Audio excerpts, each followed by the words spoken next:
What up, everybody? Good evening. Love and Hip Hop of New York, Season 7, Episode 2, Strawberries. Yeah, I'm talking kind of dry here because I don't like this season. I thought I was. First episode, I was kind of excited that it was going to go down, but now I'm like... So it starts off with Bianca performing. Yandy got her doing a little showcase, and Bianca talking about how she's going around the states, selling out worldwide or nationwide or what have you. And I'm sitting here thinking Bianca sound like trash. Straight garbage. It just... First of all, I can't stand when rappers sing over their tracks.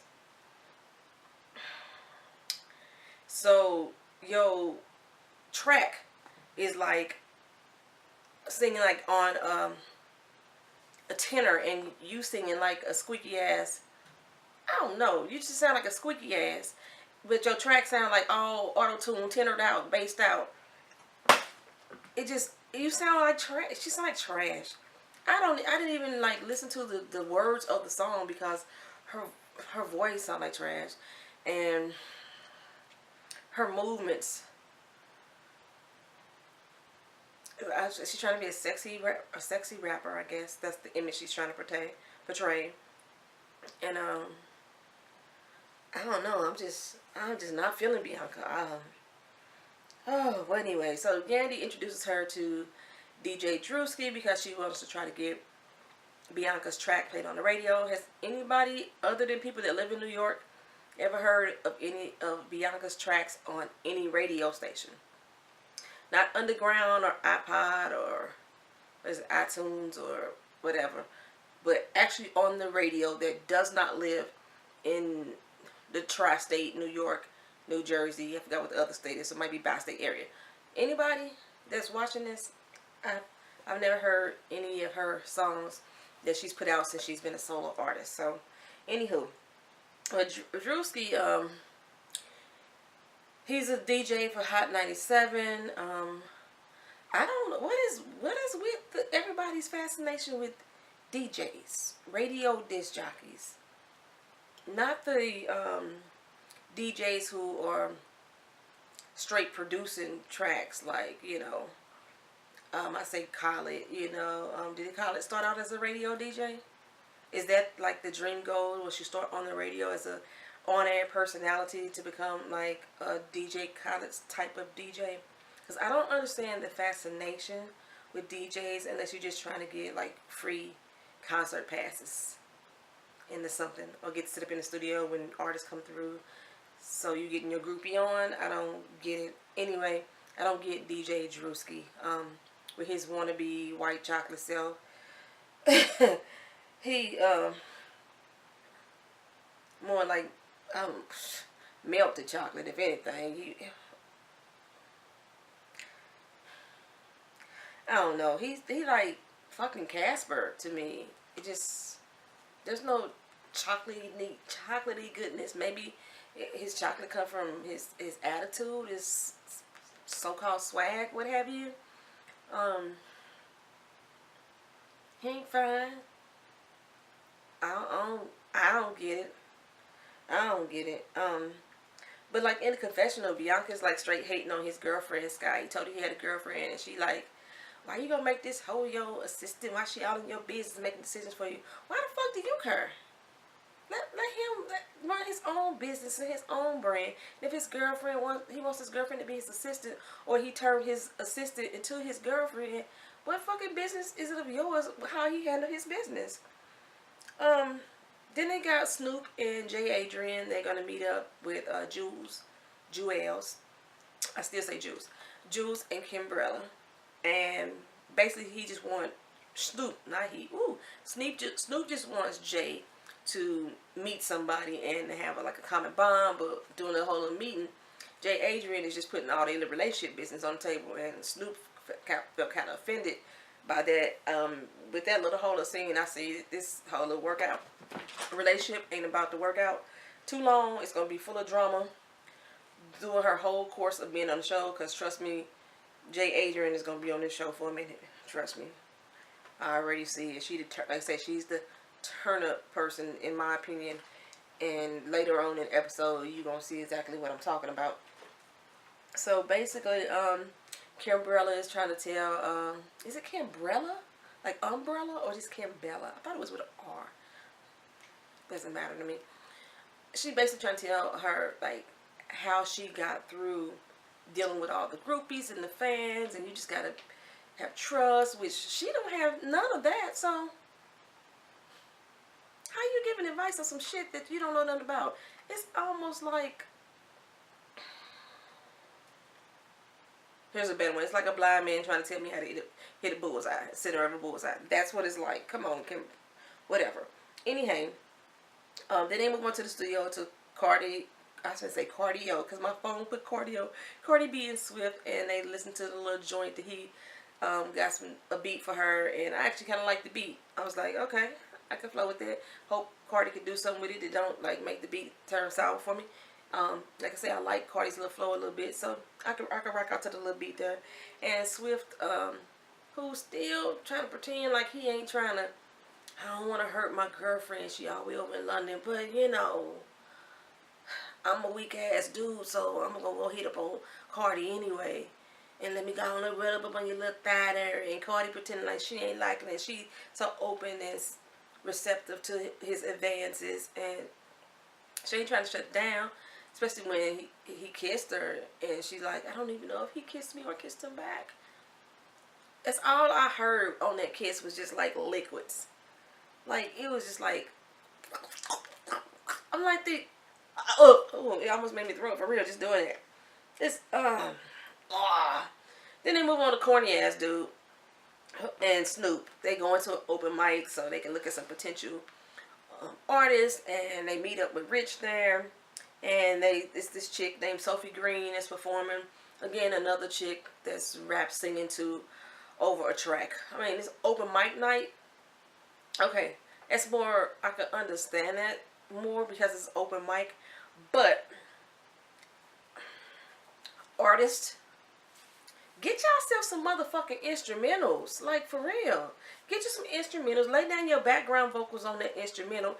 And then sing over that. But fucking quit singing your goddamn lyrics on your track. The shit sound whack as fuck. I can't stand to hear a goddamn artist sing over their own motherfucking voice. Lip sync if you're gonna do that, so I won't hear both of you at the same goddamn time. Because one of you sound good because you auto fucking tune, and the other one you don't sound so motherfucking good. That annoys the hell out of me. I would hate to go to a motherfucking concert and see any goddamn artist singing over their motherfucking track. God damn, it gets on my nerves. Oh, I digress. Get a motherfucking instrumental with your background vocals on it so you can perform correctly on the track. Anyway, while they're at this open mic, Jay went back to Chicago to take care of something with her son that she fucking abandoned to go chase after this woman. That's what she had. And so Sophie goes over there to talk to old corny ass dude, and he's telling her how he likes her and he's interested in her being on the Gwen, whatever. And Snoop kind of say, well, I'm interested in you being on Gorgeous Gangsters. They flirting back and forth. And the girl is like, I do what I got to do to get what I need to get done. And she's pretty much saying that, you know, corny ass dude, he cool. You know, he cool ass DJ. He got some cred. But I'm about acting and hosting as well. So I think Snoop may be a better fit for me. You know, being that she's an actress as well. And so she invites her to do her little podcast. It's all about sex. Kind of remind me of Candy Coated Nights. And Snoop has her little sex toy line that reminds me of the Candy Coated sex toys. You know, so that comes in right there. And but like Sophie was a bit animated, I think. I don't know if she's from DC. I don't know if it's from her living in New York that she gets this animated feel. I can't believe this chick is out here in this lace see-through ass dress with her ass cheeks all out, and she got on this fucking thong. One of my friends did that. I want to tell her so bad, baby girl, baby girl. Everybody's trying to tell her how cute it looks because like she's lost a lot of weight. So You know, a lot of times when girls lose weight, they start to shed some of their clothing because their clothing made them feel protected and secure. So once they start losing the weight, they feel a little more confident about themselves. So they start to wear more skimpy clothes. If you ever look at a lot of weight loss videos, a lot of chicks, when they show their before picture, they're like fully covered in clothing, and then when they show their after picture, they got the boobs all out, the midriff all showing, the ass cheeks hanging from something or another, or a G-string on, and or they, yeah. So that's how I felt about my friend. But I'm only referencing that because this is the same type of outfit that Sophie Green had on, walking around fucking New York with a see-through ass outfit on, with your goddamn G-string or thong showing through this motherfucker. That's so fucking trifling. You had to get there. It's an open fucking mic. So it wasn't like you was doing a whole showcase performance where you changed into this outfit. You move that bitch in the door like that. I mean, but you doing a wardrobe change for an open mic? Anyhow. So Drewski and Sky meet up in the park, and basically he went to the showcase, and she's kind of upset about that because she knows that he ran into Bianca, and she knew that him and Bianca had a past together, and she's just trying to make sure that he's on the up and up, that he's not finna like backtrack and hook up with Bianca. He tried to tell her that was not a thing for real. We just flirted around for a little bit. We didn't do anything, and nah, everything's good. I'm all about you, about making my money, about family. That's who I'm concerned with. Next we get to Jewels and Kimbella. They're going out to have a little family time with the kids. Jewels apparently didn't come home all night. He showed up at 7 a.m. but he's showing up for this little get-together. He's like, I had to break myself away from the studio, so I have to show up for the family function. I'm so glad that she sent the kids away from the table before she decided to have this conversation, which the kids was gone a long damn time. It was a long damn time to be gone doing this conversation. But anywho, I'm glad she still sent them away so they won't be privy to this conversation. And she's basically just showing her insecurities with him again about the studio, and why he didn't come home. And my God, loving hip hop New York, the fake boobs is on overload this season.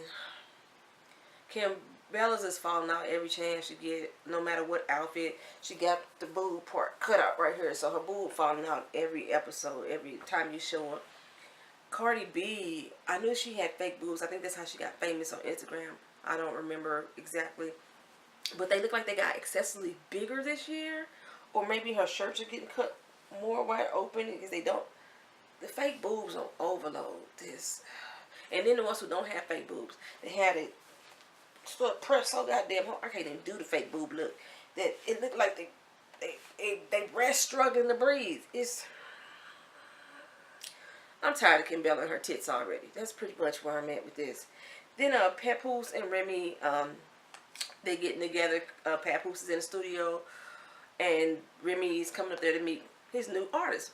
He said he wanted to sign some new artists. And she walks in, and her kids are sitting there, Jason, LHHNY. And was it me? Did y'all peep? Jace's hair. He got a like semi-flat iron around the roots, and then he got I don't know what the fuck is going on up in his man bun, but he's like semi-flat iron to try to make his roots straight, but his roots don't tuck quite. He needs some hair gel or some jam or something to lay that shit down. And LHHNY, she's a gorgeous little girl to me. They're sitting there, and Remy is like, "Are you serious, cat? Like for real though? This is your new artist?" And he's like, "Yeah, they got bars, you know." So Remy pretty much schools them on what it kind of means to be in the music biz a little bit, about all the stuff that they're going to have to go through and experience, and being the fact that they have a mother and father who's already in the biz. Don't take that lightly as if you're going to be get some favors done. You know, you still going to have to go through it all. I like that in her to say that. Then they move on to Cardi B and Bianca. And they're sitting there just basically having a drink together, and they're like chit-chatting, having girl talk about their relationships. The fuck is going on with Cardi B's wig? That was horrendous. That was horrendous. And also the wig that Bianca had on was horrendous. I don't know what they went back like to was old 70s episode and pulled these wigs out. Bianca looked like a broke ass Whitney Houston, and I'm talking about Whitney, when Whitney Houston was on drugs, the broker than that, Whitney Houston. She just looked cold, and it was like, I don't know what the going on with Cardi B's wig. I couldn't find the part, and it was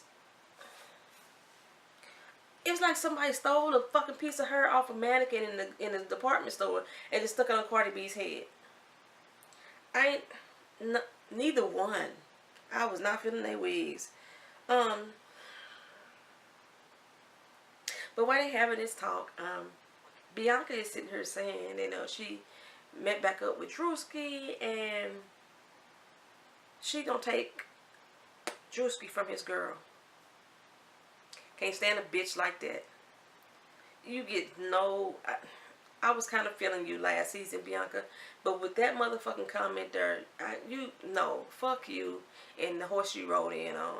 And then Cardi sitting here, first she was like, well, maybe I'm fucking the wrong race of people, because I ain't never messed with nobody no lighter than me.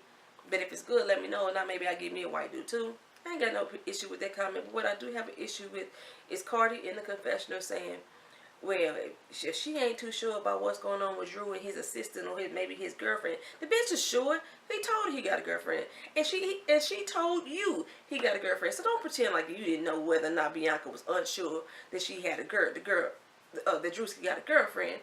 And now you want to sit here and say, well, go on get that. Take your man. Go on get your white chocolate. You motherfucking bitches. I can't stand hoes like you. Cardi was moving on up in my list, and that comment right there just pissed me the fuck off. Maybe she get back in my good graces during the later part of the season if I continue to watch this season, because I ain't too sure about that right now either. But this right here, this bullshit, no, this shit don't fly with me. This shit, no, it don't fucking fly with me. Man, this episode gave me a headache. That's what I'm gonna tell you. This episode gave me a headache. So then, Sophie and Snoop at the little podcast event, they were being mad inappropriate with one another, especially since Snoop steady throwing out that she has a girl, and Sophie is using all her sexual wiles to be very flirtatious. It's just fucking disrespectful that you know that these motherfuckers are with somebody and you keep throwing yourself at them. And then Sophie, you ain't even got no intent on being with the chick. That's what your mouth say. You say you interested in men. But Snoop ready to turn your ass out. And to me, it looked like you ready and willing. That, because you already said you'd do anything to further advance your career. So, sleeping with Snoop ain't a hard sell from my point of view. But yes, they so fucking extra, and they put it on Snapchat. And then Kim Bella goes to the studio and busts in on Joel. Joel's sitting there with his boy John Depp, and John brings in two girls. They sitting there drinking, but they talking business at this point. We don't know what happened before they got to that point, but they talking business at this point. Kim Bella walks in. What the fuck? And I'm like, what? What? Bitch, ain't nothing going on at this particular moment. So she come in and gets all indignant and throws the girls out. The girls don't put up no fight. They just get up and walk out. Because they was probably extras anyway. Them on stuck in the scene. But they just get up and walk the fuck out. And Kim Bella want to tell off his boy. And I'm like, man, slow your roll, girl.